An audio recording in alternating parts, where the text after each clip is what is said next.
भारत बचाओ आंदोलन के दूसरे चरण में हिंदू महापंचायत का आयोजन 3 अप्रैल सुबह 10 बजे बराड़ी ग्राउंड में किया जा रहा है।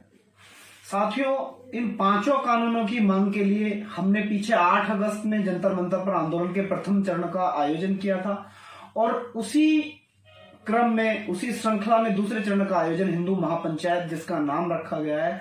मैं उस हिंदू महापंचायत में देश के सभी हिंदुओं से आह्वान करता हूं कि आप अधिक से अधिक संख्या में पहुंचें।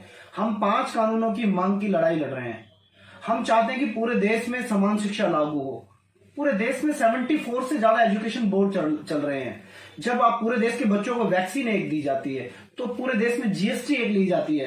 पूरे देश में एकता की बात होती है, समता की बात होती है, समरसता की बात होती है, अखंडता की बात होती है और हर एक प्रतिस्पर्धात्मक परीक्षा का पेपर एक लिया जाता है, एग्जाम एक लिया जाता है। तो इस देश में यूनिफॉर्म एजुकेशन लागू क्यों नहीं की जा रही है? हम चाहते हैं कि जो अमीर का बच्चा जो किताबें पढ़ता है वही गरीब के बच्चों को किताबें पढ़ाई जाए। जो कृषि मंत्री का बच्चा जो किताबें पढ़ता है वही किताबें किसान के बच्चों को पढ़ाई जाए। जो सेना के मेजर जनरल का बच्चा किताब पढ़ता है वही किताब सेना के सिपाही के बच्चों को पढ़ाई जाए। जो किताबें कमिश्नर के बच्चों को पढ़ाई जाती हैं वही सिपाही के बच्चों को पढ़ाई जाए। जो किताबें मालिक के बच्चों को पढ़ाई जाती हैं वही किताबें मजदूर के बच्चों को पढ़ाई जाए।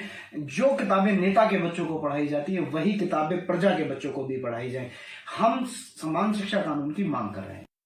जब पूरे देश में क्रिमिनल लॉ लागू है तो पूरे देश में एक सिविल लॉ लागू क्यों नहीं हो सकता? एक संविधान के बराबर में दूसरा संविधान इस देश में चलाया जा रहा है। इस देश की संविधान सभा चाहती थी कि इस देश में यूनिफॉर्म सिविल कोड लागू हो। इस देश में समाजवाद के ऊपर काम करने वाले राम मनोहर लोहिया भी चाहते थे इस देश में समान नागरिक संहिता लागू हो। बाबा साहब अम्बेडकर इस बात के पक्षधर थे कि समान नागरिक संहिता इस देश में आनी चाहिए और वर्तमान की सरकार के चुनावी घोषणा पत्र में भी ये बिंदु है कि समान नागरिक संहिता लागू करना हमारी दृढ़ प्रतिबद्धता। और हमारी तीसरी मांग है धर्मांतर नियंत्रण। साथियों, छल से, बल से इस देश में बड़ी संख्या में पिछले हजारों वर्षों से हमारा धर्मांतरण किया जा रहा है।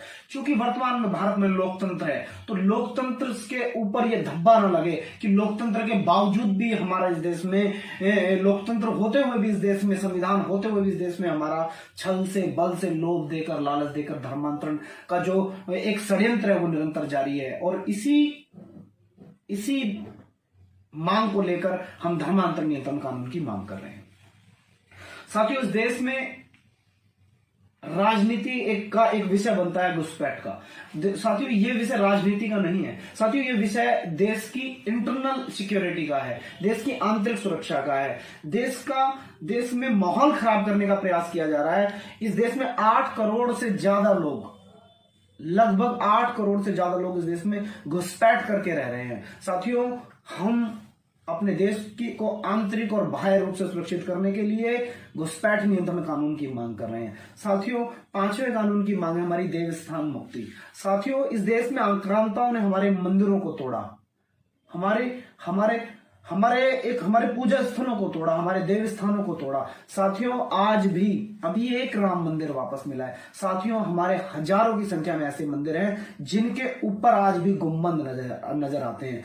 हमें किसी भी मत पंथ संप्रदाय की पूजा पद्धति से कोई आपत्ति नहीं है, लेकिन जो कलंक जो भारतीयता के ऊपर लगा हुआ है, जो हमारे मंदिरों के ऊपर जो कलंक लगा हुआ है, साथियों, हम उसे एक कानून के माध्यम से अपने मंदिरों की मुक्ति चाहते हैं। हम सरकारी नियंत्रण से अपने मंदिरों की मुक्ति चाहते हैं। साथियों, हम चाहते हैं कि हम जो दान देते हैं वो अपने धर्म के लिए दान देते हैं। हम अपने मंदिरों में जो दान देते हैं वो अपने धर्म को मजबूत करने के लिए दान देते हैं। अगर सरकार सबका साथ सबका विकास करना चाहती है तो सरकार सबके पैसे से सबका विकास करे, हमारे पैसे से सबका विकास ना करे। हम चाहते हैं कि हमारे मंदिरों को शंकराचार्य पैनल को सौंप दिया जाए और हमारे मंदिरों को सरकारी नियंत्रण से मुक्त किया जाए। इन 5 कानूनों की मांग के लिए 3 अप्रैल सुबह 10 बजे बुराड़ी ग्राउंड दिल्ली में महापंचायत का आयोजन हम लोग करने जा रहे हैं। तो मैं देश के सभी हिंदुओं से यह आह्वान करता हूं, हमारे 5 मांगों का समर्थन करें और सुबह 10 बजे हिंदू महापंचायत में